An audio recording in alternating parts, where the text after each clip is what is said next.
स्त्री 2 और थामा के म्यूजिक कंपोजर सचिन संघवी पर लगा यौन शोषण का आरोप। शादी का झांसा देकर पहले किया शोषण, फिर अबॉर्शन का बनाया दबाव।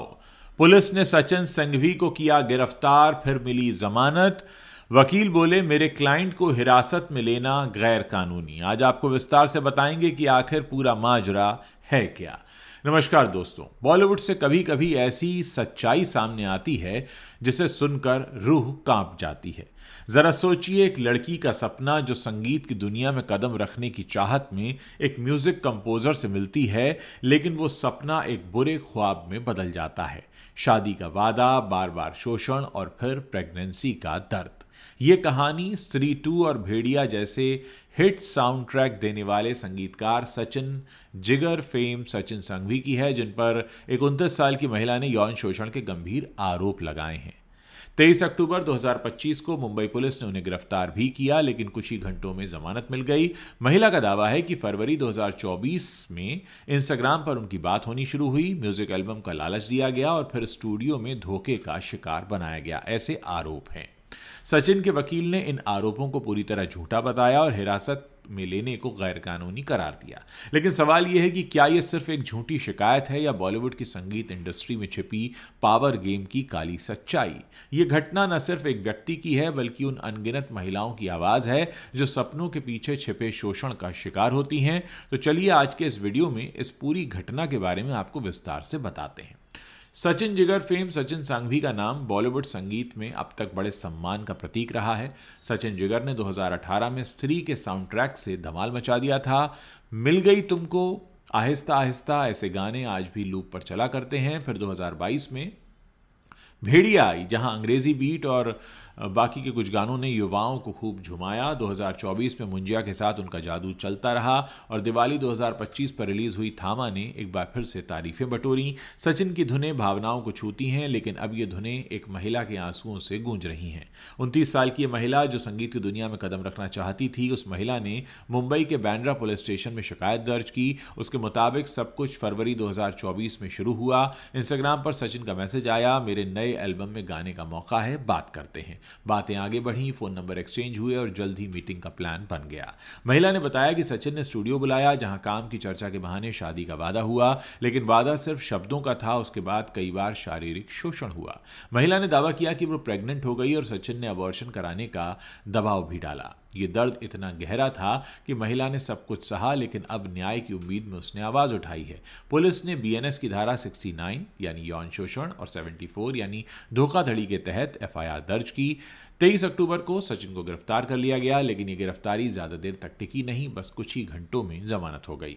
महिला की शिकायत उसकी जिंदगी का कड़वा सच है। उसके अनुसार पहली मीटिंग के स्टूडियो में हुई, जहां सचिन ने एल्बम की डिटेल्स बताई और कहा कि तुम्हारी आवाज बिल्कुल परफेक्ट है, साथ काम करते हैं। लेकिन बातें फिर पर्सनल हो गईं। शादी का वादा हुआ, भविष्य की प्लानिंग हुई और सब कुछ एक ही मुलाकात में होता चला गया। महिला ने कहा कि वो विश्वास में आ गई और कई बार स्टूडियो गई। हर बार वादे पूरे नहीं हुए, बल्कि शोषण खूब हुआ। प्रेगनेंसी की खबर पर सचिन का रिएक्शन था, अबॉर्शन करा लो वरना करियर खत्म हो जाएगा। महिला ने यह दर्द अकेले झेला, लेकिन समय आने पर पुलिस के पास भी पहुंची। पुलिस ने एफआईआर दर्ज की और जांच शुरू हुई। सचिन का इंस्टाग्राम अकाउंट डीएक्टिवेट हो चुका है, शायद विवाद से बचने के लिए ऐसा किया गया हो। लेकिन सचिन ने खुद अभी तक कोई बयान नहीं दिया है। उनकी चुप्पी सवालों को और बढ़ा रही है। क्या ये चुप्पी अपराध की स्वीकृति है या लीगल स्ट्रैटेजी? अब इंडस्ट्री में ये सवाल गूंज रहे हैं। सचिन के वकील आदित्य मिठे ने तुरंत ही मोर्चा संभाल लिया है। एक इंटरव्यू में उन्होंने इन आरोपों को पूरी तरह झूठा और बेबुनियाद बताया। मिठे ने कहा कि एफआईआर में लगाए गए इल्जामों में कोई दम नहीं है। पुलिस ने हिरासत गैरकानूनी तरीके से ली, इसलिए उन्हें तुरंत जमानत भी मिल गई। हम कोर्ट में सभी आरोपों का पूरा बचाव करेंगे। आदित्य मिठे का तर्क है कि महिला का दावा जो प्रमाण है उनसे मेल नहीं खाता। ना ही कोई मैसेज है, ना ही कोई वीडियो है, ऐसा कोई प्रमाण है ही नहीं। उन्होंने कहा कि यह शिकायत बदले की भावना से प्रेरित हो सकती है। जमानत के बाद सचिन घर लौट चुके हैं, लेकिन इंडस्ट्री में सन्नाटा है। सचिन जिगर जोड़ी का दूसरा मेंबर जिगर सरैया ने भी चुप्पी साधी हुई है। ये घटना बॉलीवुड म्यूजिक इंडस्ट्री को हिला चुकी है। सचिन की सफलता की कहानी अब सवालों के घेरे में है। स्त्री सीरीज के हिट साउंड ट्रैक से वो घर घर पहचाने जाते थे। श्रद्धा कपूर और राजकुमार राव की फिल्मों में उनकी धुनें सुपरहिट रहीं। भेड़िया में वरुण धवन के साथ अंग्रेजी बीट ने ट्रेंड सेट किया। मुंजिया में अंधेरे में जैसे गानों ने युवाओं को बांध कर रखा। लेकिन अब ये सारे हिट्स पीछे छूट चुके हैं। महिला की शिकायत ने एक बार फिर से #MeToo की याद दिला दी है। 2018 में तनुश्री दत्ता ने नाना पाटेकर पर आरोप लगाए थे और इंडस्ट्री हिल गई थी। तब से अब तक ऐसे कई मामले सामने आए हैं। विनीत सरीन, अनु मलिक, साजिद खान, लेकिन ज्यादातर में बड़े नाम अभी पीछे छूटे हुए हैं। सचिन का केस भी वैसा ही लग रहा है। जमानत मिल गई है लेकिन अब कोर्ट से लड़ाई बाकी है। महिला ने कहा कि वो न्याय चाहती है, ना कि बदला। पुलिस की जांच भी चल रही है। सीसीटीवी फुटेज, मैसेजेस, रिकॉर्ड्स और मेडिकल रिपोर्ट्स की पड़ताल हो रही है। इंडस्ट्री में रिएक्शन मिला जुला है। सारे संगीतकारों ने चुप्पी साधी हुई है। कोई कुछ बोल नहीं रहा है। अमर कौशिक, जिनकी स्त्री में सचिन ने काम किया, उन्होंने कहा यह दुखद है लेकिन सच जरूर सामने आएगा। जिगर सरैया ने एक स्टेटमेंट जारी किया कि हम सचिन के साथ हैं लेकिन कानूनी प्रक्रिया का सम्मान करेंगे।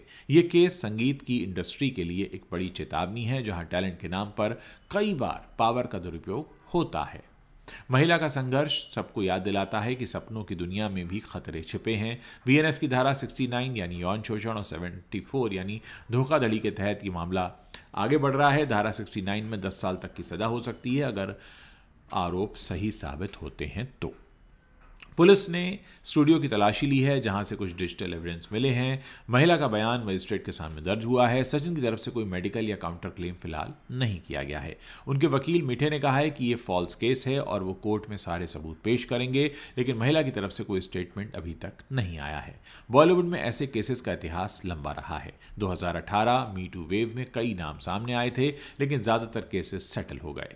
सचिन का केस संगीतकारों के लिए नया है, जहां क्रिएटिविटी के बहाने मीटिंग्स होती हैं। महिला ने कहा कि वो संगीतकार के साथ काम करना चाहती थी लेकिन उन्हें धोखा मिला। ये कहानी उन हजारों महिलाओं की है जो इंडस्ट्री में एंट्री के लिए संघर्ष करती हैं। लेकिन दोस्तों, क्योंकि अभी कोई आरोप साबित नहीं हुए, ऐसे में किसी को भी दोषी मान लेना या बता देना ये पूरी तरह से गलत होगा। लेकिन हाँ, इतना ज़रूर है कि ये जो कुछ भी हुआ है इसके पीछे कारण क्या है, कौन लोग हैं, इसका मकसद क्या है, ये चीज़ें कैसे आगे बढ़ी, किस तरह से सामने आई और क्या कुछ ऐसा था जो अभी भी हमारे सामने नहीं आया है। निश्चित तौर पर इंतज़ार रहेगा जानने का, क्योंकि अक्सर जब बॉलीवुड की या एंटरटेनमेंट इंडस्ट्री की बात होती है तो हर किसी के जहन में एक ख्याल ज़रूर आता है कि यहाँ अचानक फेम मिलता है, एक बड़ा पैसा भी मिलता है, आपको एकदम से पूरा देश जानने लगता है। तो इतनी क्विक फेम और क्विक मनी वाली इंडस्ट्री में कई बार ऐसा होता होगा कि लोग लालचवश बहुत से फैसले लेते होंगे या लालचवश बहुत कुछ करते होंगे। जब तक सारी बातें सामने नहीं आती